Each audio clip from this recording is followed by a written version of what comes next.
नमस्कार दोस्तों, स्वागत आपका एक और नई वीडियो में। बात करेंगे हरियाणा कौशल रोजगार निगम से जुड़ी ताजा खबरों के साथ। चैनल पर नए हैं तो चैनल को सब्सक्राइब करना, साथ में टेलीग्राम ग्रुप से जुड़ सकते हो। हरियाणा कौशल रोजगार निगम के नाम से अपना टेलीग्राम ग्रुप है, लिंक डिस्क्रिप्शन में दिया हुआ है।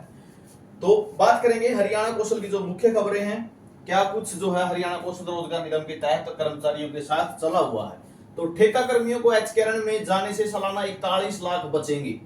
यूएचएस में कर्मियों के वेतन को घोटाले का मामला जो है सामने आया है। अगर कर्मचारियों को ठेकेदार की बजाय एचकेआरएन के माध्यम से लेके आया जाए तो 41 लाख रुपए की बचत हो जाएगी एक साल में।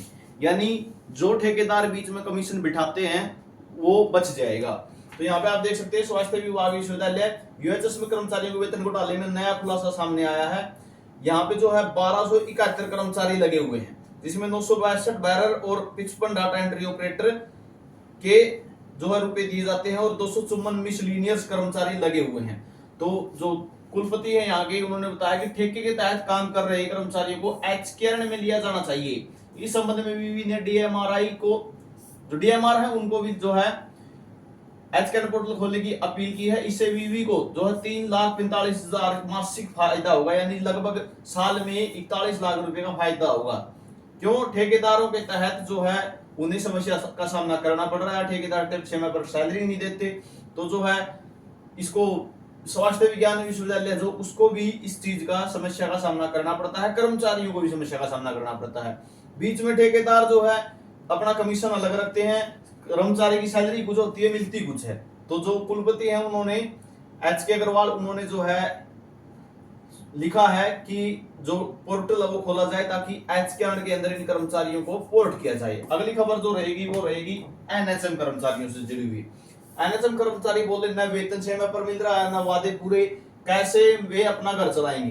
तो एनएचएम कर्मचारियों ने भी अपनी समस्या रखी है। राष्ट्रीय स्वास्थ्य मिशन के तहत जो कर्मचारी लगे हैं, लंबे समय से वेतन न मिलने के कारण आर्थिक परेशानियों का सामना करना पड़ रहा है।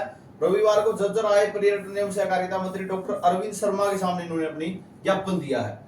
तो जिसकी घोषणा 2021 में हुई थी, ठीक है, 7वां वेतन आयोग लागू किया था, जिसकी वेतन 2021 में हुई थी, वो अभी तक नहीं मिला है इनको। इन्होंने अपनी समस्याएं रखी हैं और सैलरी को लेकर जो है एचकेआरएन में भी बहुत सी जगह दिक्कत आ रही है, साथ में जो है ठेकेदार के कर्मचारियों को तो आ ही रही है।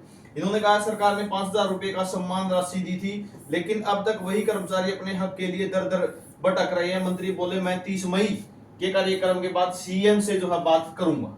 तो एनएचएम कर्मचारी ने कहा जब सैलरी ही नहीं मिल रही तो घर कैसे चलेगा। सिंपल सी बात है भाई, सैलरी चाहे बेशक से थोड़ी हो, लेकिन आनी तो टाइम पे चाहिए ना। अगली खबर जो रहेगी वो रहेगी अनुबंध को लेकर।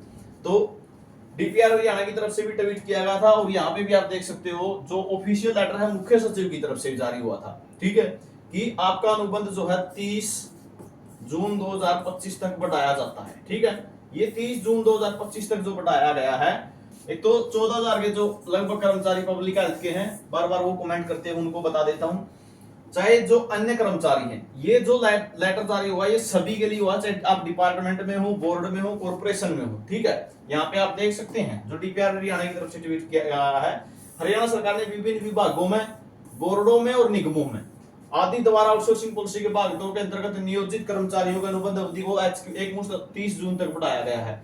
तो यहाँ पे चाहे आप 14,000 जो कर्मचारी है वो भी शामिल है साथ में।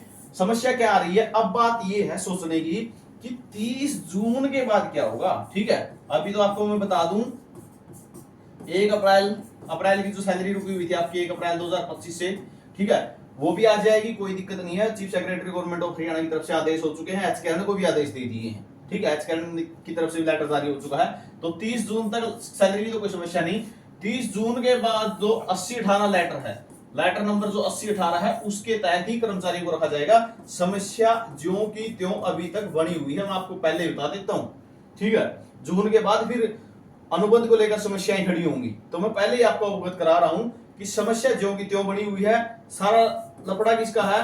सीटों का है। ठीक है, सीटें कितनी होंगी डिपार्टमेंट में, किस डिपार्टमेंट में, किस सर्कल में, किस डिवीजन में, किस सब डिवीजन में कितनी सर्कल हैं, कितनी सीटें खाली हैं, कितनी सेंशन पोस्टें हैं, वो मैटर करेगी। ठीक है, तो 14,000 कर्मचारी जो है उनको भी यही कहूंगा, आपके जो सर्कल है, ठीक है, आपका जो डिवीजन है, सब डिवीजन है, जो भी है, वहां पे कितनी सीटें हैं ये मैटर करेंगी। और सभी के लिए रहेगा ये 14,000 जो पब्लिक हेल्थ के कर्मचारी उनके लिए नहीं, बाकी डिपार्टमेंटों में भी यही चीज लागू होती है। अभी तो 30 जून तक एक्सटेंशन कर दिया, आपकी सभी की कर दी। क्यों कर दी? ताकि सीटों का जो ब्यौरा है वो कंप्लीट एचआरएमएस के माध्यम से भी, ठीक है, एफडी यानी फाइनेंस डिपार्टमेंट के माध्यम से भी पूर्ण किया जा सके। तो 3 महीने का ये एक एडजस्टमेंट की है, ये कह सकते हैं आप। तो ये जानकारी आप सभी के लिए रहेगी, हर अपडेट मिलेगी, जेन्युइन जो अपडेट होगी वो आपको मिलेगी। चैनल को सब्सक्राइब जरूर कर लेना। वीडियो अपने देखने के लिए बहुत बहुत धन्यवाद।